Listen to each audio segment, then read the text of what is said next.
యేసుక్రీస్తు నామంలో బెతస్తా విడుదల పరిచర్ల తరపున మీకు ప్రేమపూర్వకమైన వందనాలు. ఈ దిన వాక్య ధ్యానము, యెహోవా ఎడల భయభక్తులను పుట్టించు ఆత్మ అతని మీద నిలుచును. యెషయా గ్రంథం 11వ అధ్యాయము 2వ వచనం.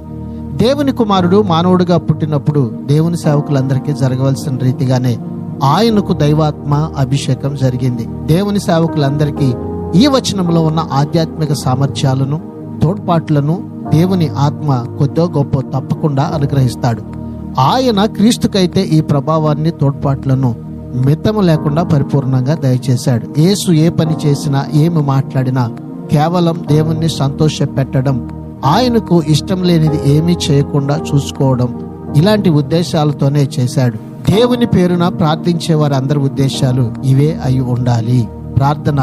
మహాగరుడ, మహోన్నతుడా, జీవాధిపతి, మా మంచి యేసయ్య, నీ మహాకృపను బట్టి ప్రేమించి మరొక నూతన దినాన్ని మాకిచ్చినందుకు నీకు వందనాలు, స్తోత్రాలు చెల్లిస్తూ మేము నీ ఎడల భయభక్తులు కలిగి జీవించేటువంటి ఆత్మను మా అందరికీ మీరు దయచేయమని యేసు నామంలో ప్రార్థిస్తూ అడిగి వేడుకుంటున్నాము తండ్రి. ఆమెన్.